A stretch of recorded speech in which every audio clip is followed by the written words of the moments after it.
स्वागत है आप सभी लोगों का मेरे चैनल रागनी सिंह में। आइए सुनते हैं मालती जोशी जी की कहानी पीर पर्वत हो गई है। तो चलिए शुरू करते हैं कहानी का पार्ट। रजत सुबह सवेरे ही उठ बैठा था और मम्मी को झिंझोड़ रहा था।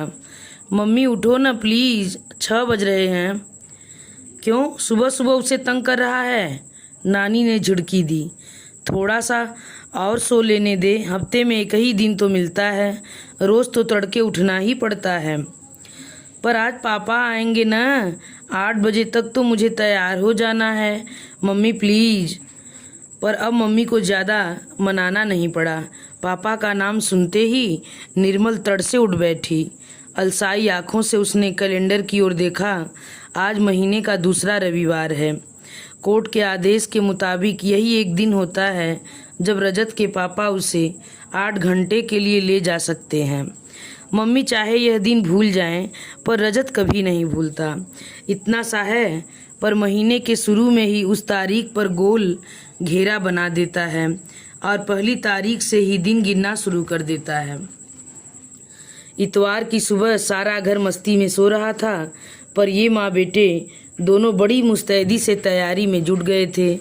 रोज़ तो रजत को ब्रश करने के लिए मनाना पड़ता था, नहाने के लिए 100 नखरे करता था, पर आज ब्रश करने बाथरूम में गया तो ठंडे पानी से ही नहाकर चला आया।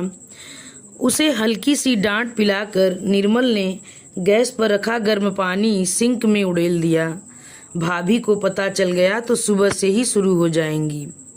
बेटे के आगे 2 सैंडविचेस और बोर्नवीटा का गिलास रखते हुए उसने धीरे से कहा, चुपचाप पीकर कमरे में आ जाना, तब तक मैं कपड़े प्रेस कर रही हूँ। आवाज़ बिल्कुल नहीं करना, समझे? बच्चे को समझाकर वह खुद भी दबे पांव कमरे में चली आई। रजत के लिए उसने वही ड्रेस निकाली जो प्रदीप पिछली बार ले आए थे। रजत ने देखा तो खुश हो गया। उसे तैयार करते हुए वह हमेशा की तरह ढेर सी हिदायतें देती रही। वह हाँ हूँ करता हुआ सुनता रहा। उसका सारा ध्यान घड़ी पर केंद्रित था। एकाएक वह पूछ बैठा, मम्मी मरदूत का मतलब क्या होता है? मरदूत? इसका मतलब जानकर तुम क्या करोगे?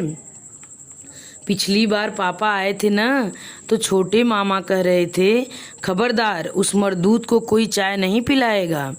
निर्मल ने तड़प कर अम्मा की ओर देखा। वह खिसिया कर बोली, अरे उस दिन वह छोटा जरा सनक गया था। मैंने कहा भी कि आखिर तो वह इस घर का दामाद है, हमने उसके पैर पूजे हैं, क्या 1 कप चाय पिलाना गुनाह हो गया? तो बोला उधर कोर्ट में केस लड़ा जा रहा है, यहाँ घर में खातिरदारी हो रही है। ये दोनों बातें एक साथ नहीं चलेंगी। रजत के जूतों पर पॉलिश करते उसके हाथ रुक गए। आखिर ये लोग समझते क्यों नहीं हैं? यह सारा तमाशा बच्चे के सामने क्यों करते हैं? उसके नन्हे से मन में ये बातें जमकर बैठ जाती हैं तो आसानी से निकलती नहीं हैं। इस मरदूद वाली बात को ही ले लो, महीने भर तो उस पर सोचता रहा होगा। आज आखिर पूछ ही लिया। एक दिन और पूछ रहा था, मम्मी मैं क्या बला हूँ? छोटी मामी कल कह रही थी, पता नहीं इस बला से कब छुटकारा मिलेगा। कितनी बार उसका मन होता है कि उन लोगों से कहे कि जो कुछ जली कटी सुनानी हो मुझे सुना लो, पर बच्चे को तो बख्श दो। उसका बचपन क्यों तबाह कर रहे हो? 8 बजे रजत एकदम तैयार था। उसे लेकर कमरे से बाहर निकली तो छोटी भाभी से टकरा गई। हाय हैंडसम, सुबह सुबह बन कर कहाँ चल दिए? अरे आज उनके पिताश्री का दिन है ना, बड़ी भाभी ने याद दिलाया। अरे वाह, फिर तो मज़े हैं भाई, खूब खातिर होगी। बेचारे प्रदीप जी महीने भर का कसर एक ही दिन में निकाल लेते हैं। अरे महीने में एक दिन 150 फेंक भी दिए तो कौन सा गजब हो गया। 30 दिन झेलना पड़े तो पता चले, बड़ी भाभी बोली। निर्मल का मन हुआ कि दोनों को करारा सा जवाब दे दे, पर वह बच्चे के सामने कोई तमाशा नहीं करनी चाहती थी। होठों तक आई हुई सारी कड़वाहट को पीकर बच्चे को लगभग घसीटते हुए बालकनी में ले गई। दोनों भाभियों पर इतना गुस्सा आ रहा था। यूं तो दोनों में 36 का आंकड़ा रहता है, पर निर्मल का जी जलाना हो तो दोनों एक हो जाती हैं। उनका वश चले तो निर्मल को यहाँ एक दिन भी न रहने दें, पर घर माँ के नाम है और माँ अभी जीवित है, इसलिए कोई वश नहीं चलता। मन जरा स्थिर हुआ तो उसने रजत के सिर पर प्यार से हाथ फेरते हुए कहा, देखो बेटे, जैसे ही पापा का स्कूटर नजर आए तुम दौड़ कर नीचे चले जाना। बेकार में बेचारे इतनी सीढ़ियाँ चढ़कर ऊपर आएंगे। यहाँ घड़ी भर बैठना होता तो भी एक बात थी, पर अभी तो मामा लोग सो रहे हैं, उनसे कौन बात करेगा। और देखो, यहाँ की कोई बात उन्हें नहीं बताना, समझे। वह हर बार यही समझाती है, पर उसे मालूम है कि वह हर बात वहाँ उगल देता होगा और सुनकर उन लोगों को खूब मजा आता होगा। पापा आ गए। उन्हें दूर से देखते ही रजत किलक उठा और फौरन जीने की ओर दौड़ पड़ा। उनके स्कूटर से उतरते उतरते ही वह उनके पास पहुंच चुका था। उन्होंने एक बार ऊपर देखा, पर इससे पहले ही वह मनी प्लांट की ओट में हो गई थी। एक क्षण प्रतीक्षा करने के बाद उन्होंने स्कूटर स्टार्ट किया और दूसरे ही पल बाप बेटे आंखों से ओझल हो गए। भीतर आते हुए लगा जैसे अपना सब कुछ बाहर बालकनी में ही छोड़ आई है। जब भी रजत पिता के साथ जाता है तो उसे लगता है जैसे वह रीत गई है, उसके पास अपना कुछ शेष नहीं रहा है। एक बार छोटी भाभी ने उसके इस एहसास को शब्द दे दिए थे, दीदी इतने विश्वास के साथ बेटे को भेज तो देती हैं, पर अगर उन लोगों ने इसे रख ही लिया तो। अरे ऐसे हमारे भाग्य कहाँ, अभी पूरे 5 बरस प्रतीक्षा करनी होगी। बड़ी भाभी बोली, जब 12 का हो जाएगा तो कोर्ट खुद उससे पूछेगा कि वह किसके पास रहना चाहेगा। आप देख लेना, वह बाप के पास ही जाना चाहेगा। देखा नहीं कितनी ललक के साथ बाट जोता रहता है।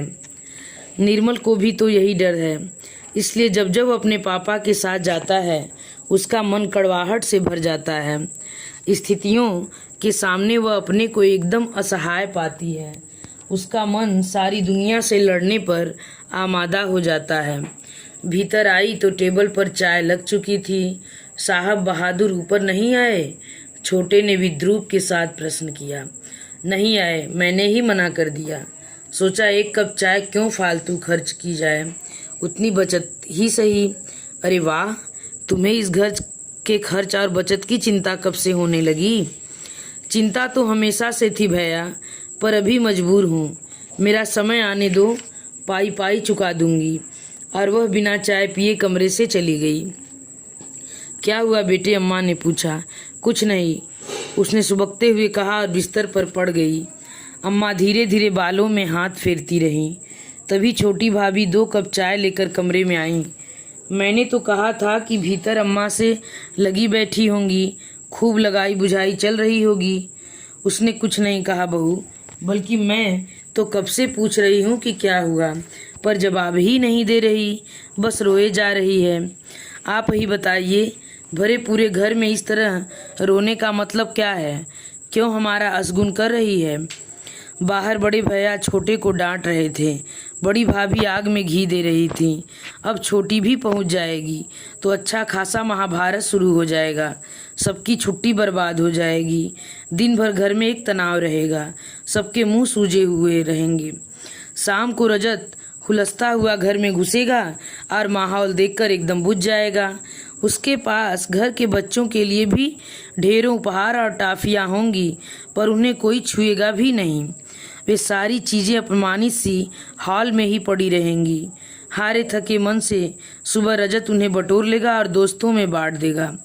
अपने पिता का यह अपमान वह बर्दाश्त नहीं कर पाता और उसके आंसू निकल आते हैं। इतनी सी उम्र में बेचारे को पता नहीं क्या क्या झेलना पड़ रहा है। बेटे, अम्मा ने कहा, जब अपना समय खराब चल रहा हो तो थोड़ा संयम से काम लेना चाहिए। वह एकदम भड़क गई। मैंने कुछ नहीं किया है अम्मा, वह तुम्हारा लाडला ही सनक रहा था। मुझे तो यकीन नहीं होता कि यह वही भाई हैं जो मेरे लिए मरने मारने पर आमादा हो जाता था। यह भाभियाँ कभी मुझे पान फूल की तरह सहेजती थीं, आज उन्हीं की आंखों में कांटे की तरह खटक रही हूँ। देख निर्मल, मेरी बात का बुरा मत मानना, पर बहन बेटी 4 दिन के लिए घर आई अच्छी लगती हैं, हमेशा के लिए आए तो बोझ बन जाती हैं ना, यही ना। पर अम्मा, अपने लाडलों को समझा दो कि मैं हमेशा यहाँ रहने वाली नहीं हूँ।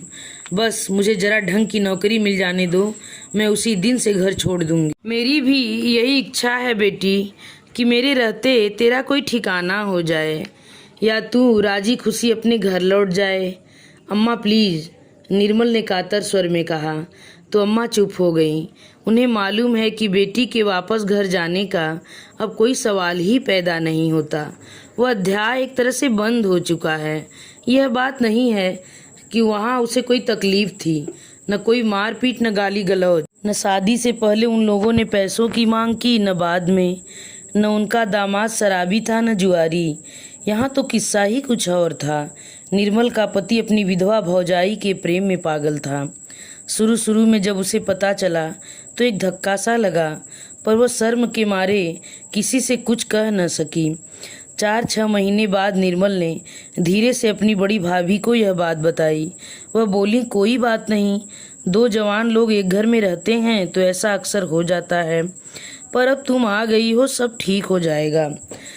पर कहाँ, कुछ भी तो ठीक नहीं हुआ। 3 महीने की रजत को लेकर घर पहुंची तो पता चला संबंध और भी गहरे हो चुके हैं। अब तो पहले वाला संकोच भी नहीं रहा था। हार कर उसने अम्मा से शिकायत की। अम्मा दंदनाती समधिन के पास पहुंच गई, लेकिन समधिन उल्टे उन पर चढ़ बैठी। बोली, यह तो सब हमें मालूम है, आप कौन सी नई बात बता रही हैं? पर हमें यह बताइए कि फिर आपकी बिटिया किस मर्ज की दवा है? हम तो बड़ी आशा से ब्याह कर लाए थे। उनकी स्पष्टोक्ति से अम्मा हैरान रह गईं। फिर भी हिम्मत करके बोली, अव्वल तो गलती बहन जी आपकी ही है। ऐसी जवान बहू को घर में रखना ही गलत था। उसे पीहर भेज देती। अरे हम तो लाख भेज दें, पर वह जब जाए तब न वह जाती थी न वह भेजता था। दोनों की शुरू से ही मिली भगत चली आ रही थी। पति की असाध्य बीमारी के दौरान देवर से रास लीला रचाने वाली जिठानी के प्रति निर्मल का मन वितृष्णा से भर गया, पर उससे ज्यादा क्षोभ उसे सास पर आया, जिन्होंने जानते बूझते एक निरीह कन्या की बलि दे दी थी। अम्मा ने तो कह डाला, बहन जी आपने मेरी बेटी की जिंदगी नाहक बर्बाद कर दी, उन्हीं दोनों के फेरे पड़वा देती। इसके जवाब में तुनक कर बोली, छोटी जाति में ऐसा होता होगा, हमारे यहाँ नहीं होता। अरे वाह रे ऊंची जाति और वाह रे ऊंचे लोग। इसके बाद निर्मल ने सीधे पति से बात की। कहा, अब तक जो हुआ सो हुआ, मैं उस पर पर्दा डालने के लिए तैयार हूँ, पर अब घर में हूँ, बच्चा है, आगे से यह सब बंद होना चाहिए।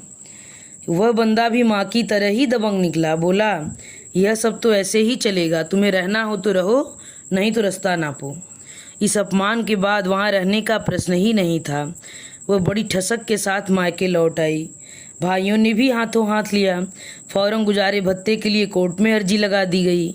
जेवर, कपड़े और दहेज का सामान वापस मंगवा लिया गया। 4-6 महीने आराम से कट गए। फिर धीरे धीरे सबके चेहरों से नकाब उतरने लगे। ऊब, खीज, उपेक्षा साफ झलकने लगी। जिस ठसक के साथ लौटी थी वह कब की समाप्त हो गई। अब बस एक लाचारी थी, विवशता थी। अलग गृहस्थी बसाना चाहती थी, पर अभी तो वह सपना ही था। गुजारे भत्ते के 500 रुपये स्वीकृत हुए थे। उन पर रुपयों में उसकी और रजत की पढ़ाई का खर्च भी पूरा नहीं होता था। उसने बीएड के लिए एक प्राइवेट कॉलेज में दाखिला ले लिया था। सुबह एक स्कूल में पढ़ाती थी। उस नौकरी की उपयोगिता इतनी ही थी कि वहाँ से उसे अध्यापन का सर्टिफिकेट प्राप्त हो जाएगा। बीएड के लिए यह जरूरी था।